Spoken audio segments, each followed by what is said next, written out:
Hey everybody, and welcome back. Alright, well, we're going to start work this week, but I have a couple of things to mention first. So, the cat.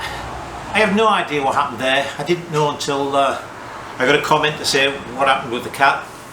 But I think I mentioned in the past, I don't do basically any editing. I do it more or less in the camera.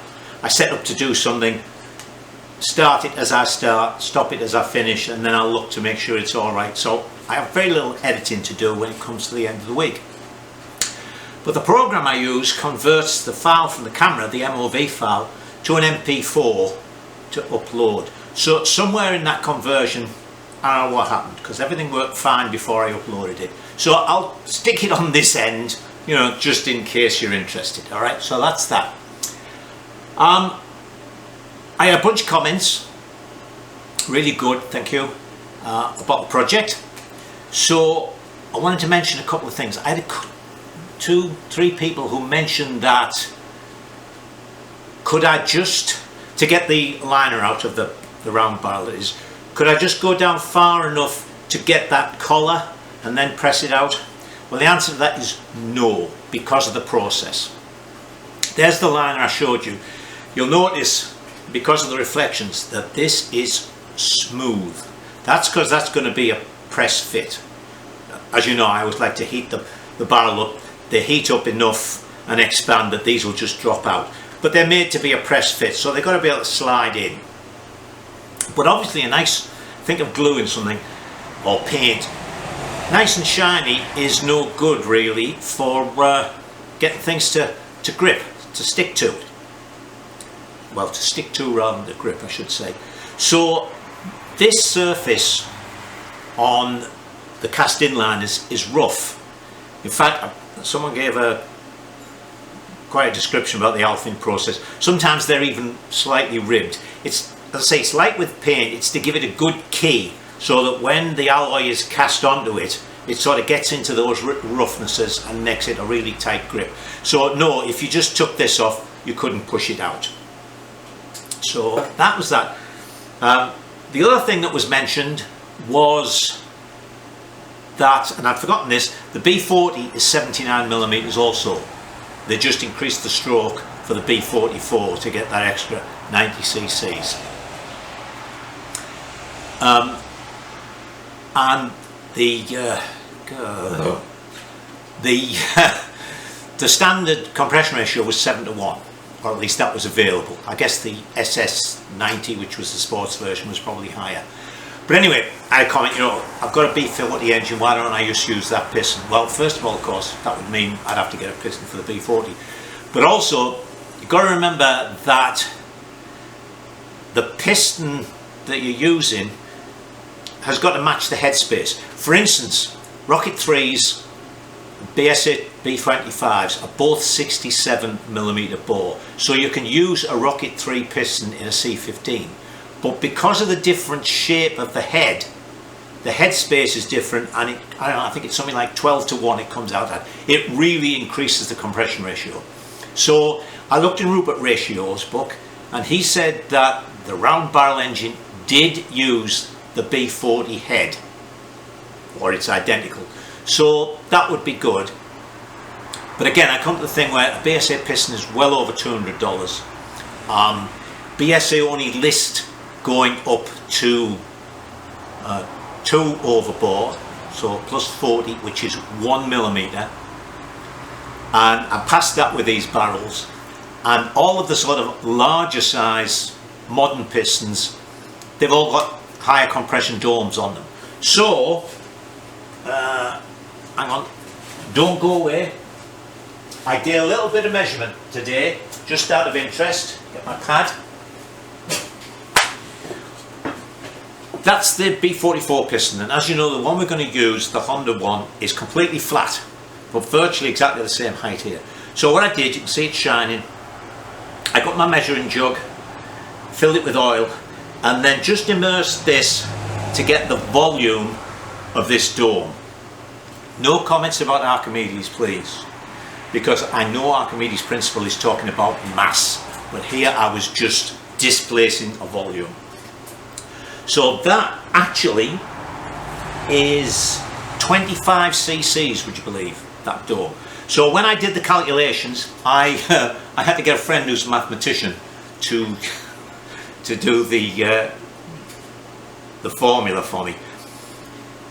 Compression ratio, right, is swept volume, so in other words 441 cc's, plus the headspace divided by the headspace. So if we used some fake numbers, say it was a 50 cc with a 5 cc headspace, it would be 50 plus 5, which is 55, over 5, it would give you 11:1 compression ratio. So I thought, okay, I can work this out. So I put a couple of X's in, and I had no idea what I was doing. So it's a friend of Linda's. I asked her, I said, here, how do I get all the X's on one side? So she showed me, and I worked it out to get the 9.4 compression ratio from a 441. The headspace works out at being, where is it? 52.5 cc's. So if we don't have that dome in it, the headspace is now 77.5. When I worked it out, it comes to 6.7 to 1. That is wonderful. So that's the piston we're going to use.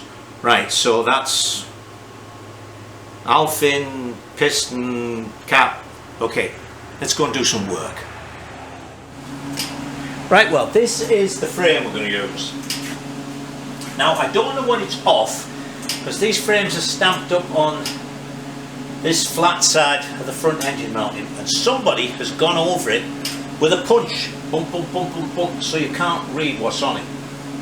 But it has fiberglass oil tank, and it appears to be blue. So I suppose it could be a Starfire, but you could also get the, what the hell do they call it here? Shooting Star. You could get the Victor Special with the alloy tank, and that had a different tucked in oil tank, or you could get the one with the fiberglass tank with the sort of scallops, and they did that in blue and ivory, the same as they did the Starfire. So it could be one of those. That's almost the same size as a petrol tank.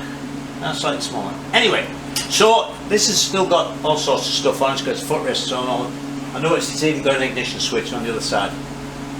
So let me get all this stripped off, and then we'll have to decide. Actually, I was just looking at that frame I was looking at before, and it doesn't have these footrest mountings, which are offset, a bit like the C15 ones are. So, and it doesn't have the thing for the centre stand either. So that could well be an enduro frame. Right, so let me take all these bits off and then I'll bring you back. There's the frame stripped, swinging arms out, and there's what I was saying about the swinging arm pivot being bolted to there and just on a plate at that end having a cutout for it. So, oh, it's starting to rain. I was just going to pull this outside to start doing the grinding and cutting. Right now, I know I keep saying this is going to be a short video, and it never is. This one might be, because I've got a lot of cutting and grinding to do, and this is already Thursday. It's a busy week. Saturday is test day for Chris to come on the Triumph Otter. So I'll video that and add that to this video so that it's not too short. But it's 4 o'clock. If it stops raining, I've got to grind these plates, get them off, and we'll look at some other things as well. So let me press on. So I've got that off. That was 330 seconds plate. So we're going to cut this off here, then we can bend that to the angle we want it. Then, hold on.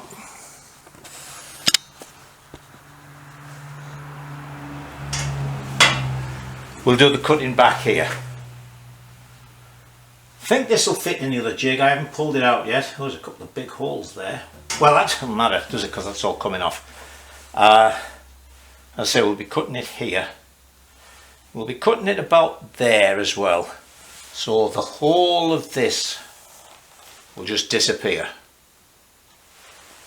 Right, so that's next thing is for me to tidy up here and bring that other jig in, see if I can fit it in that, because that will hold it nicely on the engine mountings, so we know the engine will go back in. Doesn't matter about the back one, actually. That's true, doesn't matter so much anymore, because it'll be in the bottom one, it'll be in the front one. This will all get cut off and we'll make alloy plates for the back. Alright, it is Saturday morning. I actually got out of my bed a little bit earlier. Chris is coming at some point to ride, but I wanted to get some more done because it's been a busy week and I have done virtually nothing. Alright, for those of you who haven't seen it, this is the jig I built to do the BSA 250s. It's based on this part. You can't see them, but there are two. They meet up with the engine mountings on the frame. This one is wider because it's for the B45 frame, really, which the later engine had wider casting at the back than this, and of course they were bolt-on plates. So the idea is this part holds the bottom exactly right, so that no matter what we do, even if we screw up somewhere else, the engine will go in and all the engine mounting bolts will line up. Now what we do here at the front is we put the forks in, and you'll see this little doodad here. Actually, I'm going to cut these off because we don't need them, or we're not going to use them I should say, and then that will drop down and we'll have it in the bottom and the front mounts, and this tube will come back, so there'll be a gap here.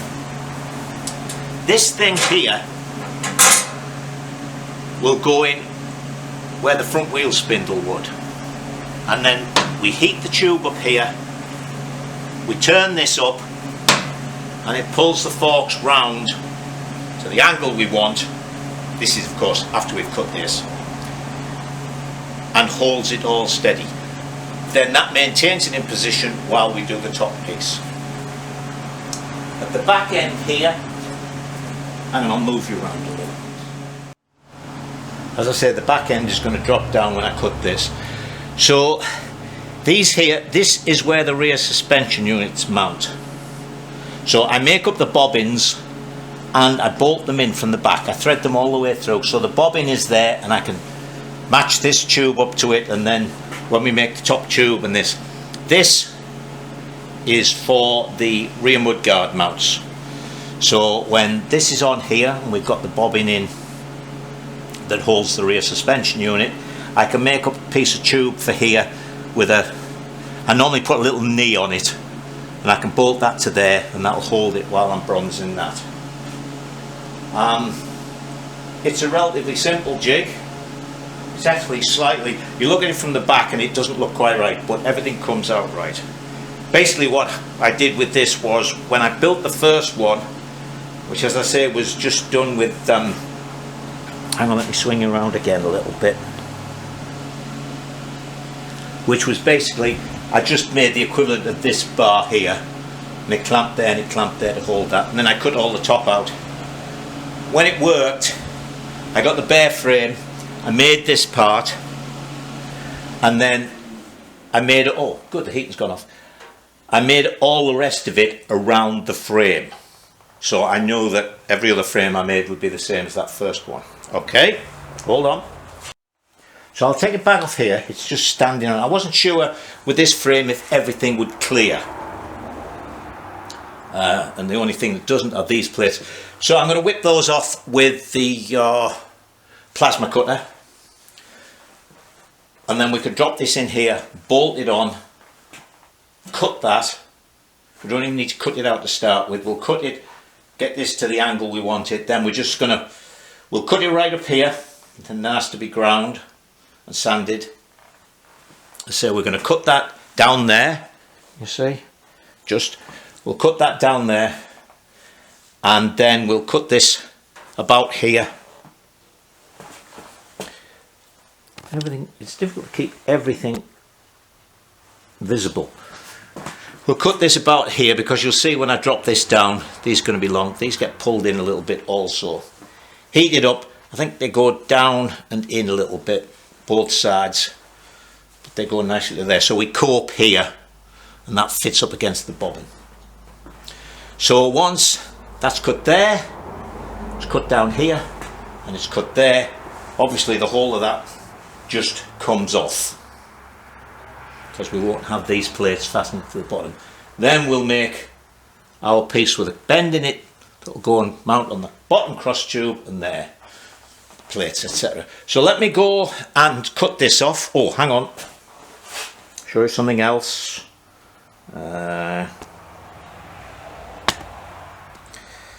Moving you about a bit. There we go. This is the jig fixture. I can never remember the difference between those two. That goes on there like that. So that gets held. And, well, this is quite a short swinging arm. Hang on, let me switch you off because I normally have to cut a piece out of here. But that's where the wheel spindle goes. That's in there. Hold on a second. Well, there's a bit of work we don't have to do. I just checked on Jensen's BSA, the Otter, which actually has sort of the BSA swinging arm in it, and the new Enfield that I just built, and they're all 15 inches centre to centre. Yeah, I don't have to do anything to swinging arm. Wow, this is going to be even easier. I'm thinking, because these just have bushes in them. They don't have bearings. I did a conversion. There's a video. I did a conversion to put needle rollers in there. It's a bit fiddly.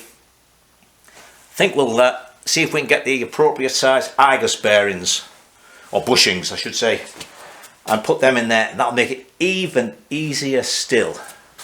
So let me go and get these plates cut off.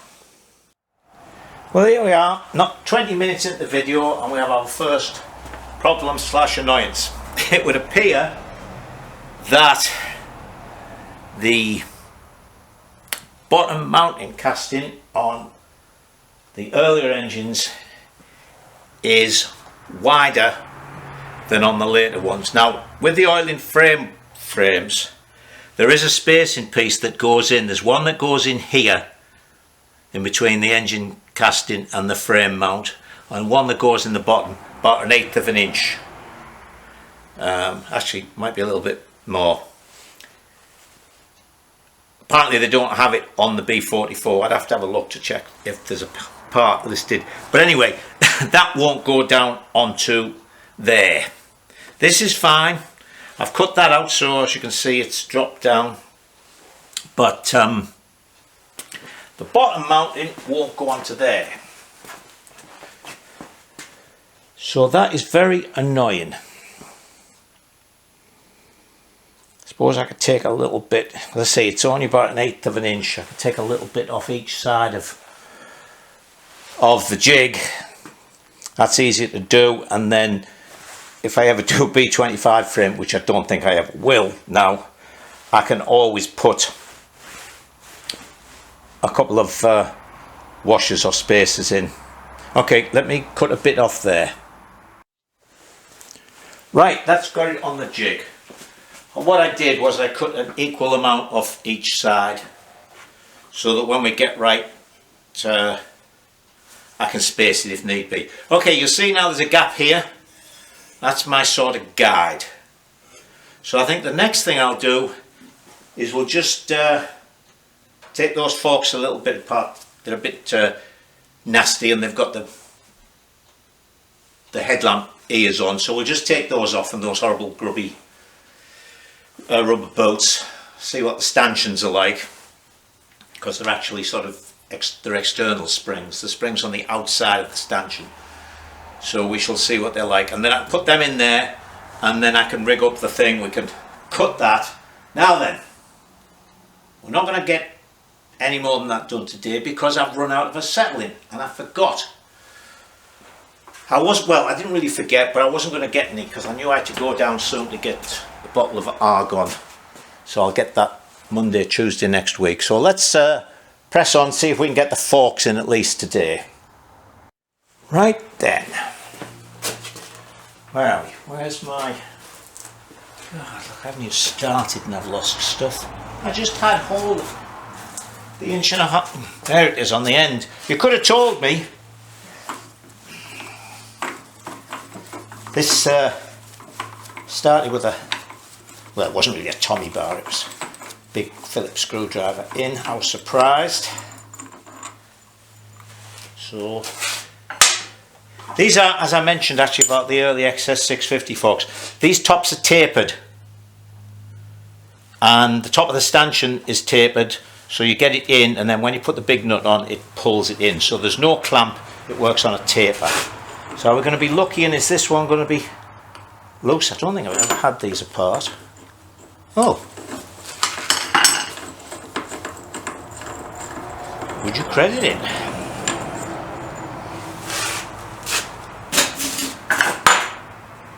They've even got their big washers there. Oops. Because I just dropped. Hang on.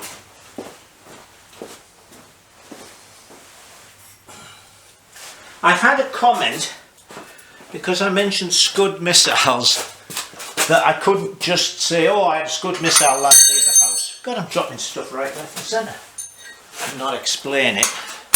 So while I'm taking this apart, I'll explain it to you. So I was in Saudi Arabia at a place called Jubail, which is on the east coast of Saudi Arabia, so it's on the Arabian Gulf, or as they still call it here, the Persian Gulf. And I was there when Iraq... Right, well the battery went then and I didn't hear it click off. So I've taken these two bolts out. As I was saying, I was in a place called Jubail, which is right on the northern edge of Saudi Arabia with the Kuwait border, so I wasn't far away. And what am I doing now? Got that off. And we used to have a system, because it was so expensive to call from Saudi Arabia to the UK, and we were on call all the time, we would have a couple of specified times each week. We would phone home. This is just brass, don't worry. And let the phone ring a couple of times. And then the people at home would know it was you and they'd call back. So if people called not at the specified time, it generally meant it was bad news. So one night, don't forget we were like 6 hours difference, about 2 o'clock in the morning the phone rang and it was my wife. And she said to me, when are you being evacuated? So I said, what? What are you on about, woman? And she said, Iraq's just invaded Kuwait and I know you're only a few miles away. So of course I leapt out of bed and we knew nothing about it. We'd never heard anything. So consequently, after a while, we were evacuated.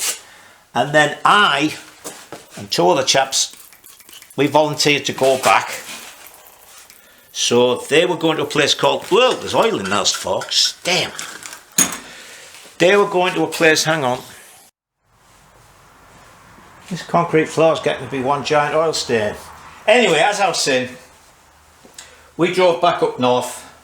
I carried on to my office on my own. And actually the first night we had an air raid and I slipped through it. But then we used to have regular air raids and one of them, there we go. One of them, the Scud missile, sort of landed just a few hundred yards away, I guess. Well, it didn't seem to be far. I know the hole wasn't that far away, I remember. But it was a huge bang. All the windows rattled. Flash of light. It was very nasty. So anyway, waffled on a little while, but you did ask. So let me pull these out and then we'll carry on from there. Alright, there's the forks stripped down. I don't know about the stanchions. That one's rusted. This one's nice. This is sort of the only piece that goes up and down. So you can see there's only about maybe 5 inches of movement at the most. But they're all cleaned up. There's the outside springs, as I say, they're external. They go on the outside of the stanchions like that. This is the fork seal holder. See the little hole there? There's like a C-spanner thing that takes them off. Gave the yokes a bit of a clean up. Had to go and scrounge around because it suddenly struck me I didn't have the top race for the ball bearing. So I found one of them. Chris has just arrived, so we are going to go and ride. So not a very much working video this time, because as I say, it's amazing where the week's gone. Apart from anything else, I was cutting up trees that fell in big windstorm we had. One fell right off the top. I mean, it must have fallen 40 feet. It was so big I couldn't pick it up, and it fell right next to the building, sort of detached garage that I have the Jag in. And I actually saw it fall. I was in the house looking out the window and I saw it fall all the way and just missed the Jag house. So anyway, I've done more waffling this week than usual. So next week we'll put the yokes in, put the forks in, and get the front down tube bent and stuff like that. So that's it for work. I'm going to put some video up of Chris riding the Triumph while we're out this afternoon, and of course hopefully Tip's cat video will be there. So until next week, stay safe and enjoy yourselves.